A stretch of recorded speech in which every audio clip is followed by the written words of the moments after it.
अस्सलामुअलैकुम students, welcome to my YouTube channel. हमने 9th class physics की सीरीज स्टार्ट की हुई है। Chapter number 1, physical quantities and measurements. आज हम डिस्कस करेंगे साइंटिफिक नोटेशन। बुक पे ये टॉपिक एक पैराग्राफ की शक्ल में दिया गया है। अगर एग्जाम में आ जाए तो उसको किस तरह लिखना है और कैसे लिख के आना है ताकि आप अच्छे नंबर हासिल कर सकें, आज उसको डिस्कस करेंगे। तो चलते हैं हम अपने टॉपिक की तरफ, scientific notation. First of all आप इसकी डेफिनेशन लिखेंगे, देन आप लिखेंगे इसकी ज़रूरत हमें क्यों महसूस हुई। Scientific notation is a method of writing very large और very small numbers in a short and simple form by using power of 10। Scientific notation क्या है? एक मेथड है जिसमें आप बहुत बड़ी और बहुत छोटी वैल्यू जिनको पढ़ना लिखना और समझना जो है मुश्किल है, उसको 10 की पावर में लिखकर सिंपल फॉर्म में तब्दील कर देना ताकि वो पढ़ने में भी आसान हो, लिखने में भी आसान हो और समझने में भी आसान हो। इस मेथड को हम बोलते हैं scientific notation.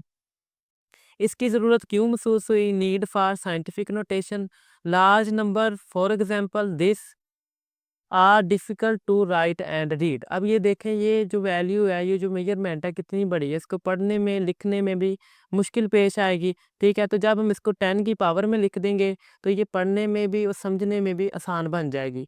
Very small numbers for example ये आर कन्फ्यूजिंग टू हैंडल। अब इसको पढ़ने में और समझने में भी कितनी कन्फ्यूजन हो रही है, तो जब हम इसको 10 की पावर में लिखेंगे तो इसको पढ़ना लिखना वो भी क्या हो जाएगा, आसान हो जाएगा। Scientific notation make such number easier to write, compare and calculate. Scientific notation क्या करता है? इन नंबर्स को आसान बनाता है, कंपेयर करने में भी आसानी हो जाती है और इसकी कैलकुलेशन भी आसान हो जाती है। अगर एग्जाम में ये क्वेश्चन आ जाए 2 नंबर का तो आप इसकी डेफिनेशन लिखेंगे, देन आप लिखेंगे नीड फॉर साइंटिफिक नोटेशन और एक एग्जांपल भी नीचे लिख देनी है। जर्नल फॉर्म क्या है? A number in scientific notation is written as. आप नंबर्स को साइंटिफिक नोटेशन में कैसे लिखते हैं वो डिस्कस करते हैं। n मल्टीप्लाई 10 की पावर p, ये जनरल फॉर्म है। n से मुराद n is a number between 1 and 9। जैसे मैंने ऊपर छोटी सी एग्जांपल ली है, 2 मल्टीप्लाई 10 की पावर 6, 6 2 यहाँ पे क्या है? n, और p यहाँ पे क्या है आपका? 6। p is a whole number, positive भी हो सकता है, नेगेटिव भी हो सकता है, जिसको हम क्या बोलते हैं? एक्सपोनेंट। अब साइंटिफिक नोटेशन को लिखने के कुछ रूल्स हैं, इनको हम डिस्कस करते हैं। अगर आपको ये समझ आ जाएगी तो आप साइंटिफिक नोटेशन में किसी भी मेजरमेंट को इजीली लिख सकते हैं। तो चलें इसके रूल्स को डिस्कस करते हैं। Rule number 1, move the decimal point so that only 1 non zero digits remain on the left. आपने क्या करना है? अगर आपको एक वैल्यू दे दी गई है, फॉर एग्जांपल ये एक वैल्यू लिख दी है 58000000, तो आपने डेसिमल पॉइंट को एक नॉन ज़ीरो डिजिट की तरफ मूव करवाना है। तो नॉन ज़ीरो डिजिट ये है, यानी कि आपने डेसिमल पॉइंट यहाँ पे लेके आना है। आपने अक्सर जब आप छोटी क्लास में थे तो आप लिखते थे left hand side is equal to right hand side. तो जब आप राइट हैंड साइड से लेफ्ट हैंड साइड की तरफ जाएंगे तो 10 की जो पावर आएगी वो पॉजिटिव में आएगी। ठीक है, ये आगे रूल है, इसको डिस्कस करेंगे बाद में। तो जिसका पॉइंट कहीं नहीं लगा होता तो हम कंसीडर करते हैं कि उसका पॉइंट यहाँ पे है, यानी कि अब आपने इतने डिजिट यहाँ तक मूव करना है। ये आपका नॉन ज़ीरो डिजिट है लेफ्ट साइड पे। रूल नंबर 1 हमें ये कहता है। अब रूल नंबर 2 क्या है? Count the number of places decimal is moved. अब आपने जितने डेसिमल पॉइंट्स मूव करवाए हैं उन डिजिट्स को आपने क्या कर लेना है? काउंट कर लेना है। जैसे मैं इसको काउंट करता हूँ 1 2 3 4 5 6, तो मैंने कितने डिजिट्स मूव करवाया? 6 डिजिट्स मूव करवा दिया। Rule number 3, if the decimal point is move to the left the exponent is positive. अगर आप लेफ्ट की तरफ ऐसे मूव करेंगे तो जो एक्सपोनेंट आएगा, वो जो पावर आएगी 10 की, वो क्या आएगी? पॉजिटिव आएगी।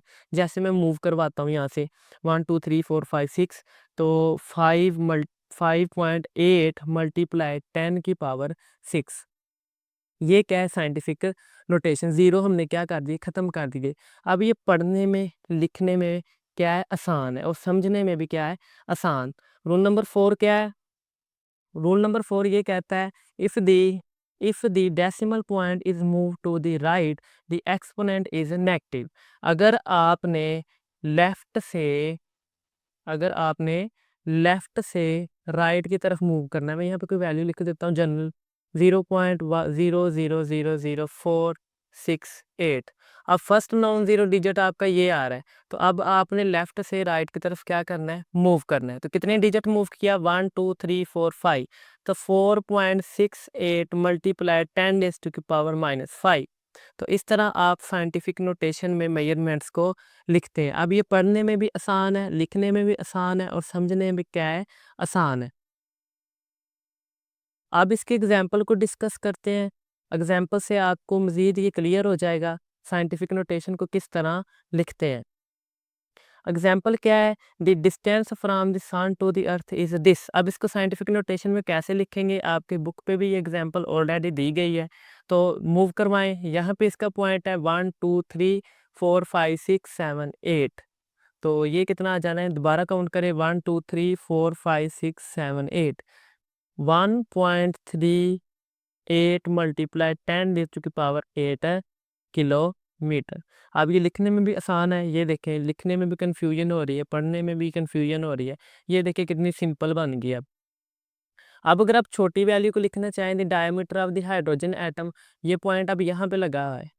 काउंट करें अब, 1 2 3 4 5 6 7 8 9 10 11। तो 5.2 मल्टीप्लाई 10⁻⁻11 है मीटर। तो इस तरह आप साइंटिफिक नोटेशन में मेजरमेंट्स को लिखते हैं ताकि आप उसको आसानी से समझ सकें। तो ये आपका छोटा सा टॉपिक था साइंटिफिक नोटेशन। अगर एग्जाम में आ जाए तो आप इसके सबसे पहले डेफिनेशन, देन आप लिखेंगे need for scientific notation, then आप रूल्स रहने दें। अगर वो पूछेगा शॉर्ट क्वेश्चन में, देन आपने रूल्स लिखने, अदरवाइज नहीं लिखने आपने। 2 नंबर का क्वेश्चन है तो आप जस्ट डिफाइन और देन आप नीड लिख दें उसकी, देन आप उसकी ये वाली एग्जांपल को मेंशन कर दें। तो मिलते हैं नेक्स्ट लेक्चर में इंशाल्लाह। अभी के लिए टेक केयर, अल्लाह हाफिज़, ओके।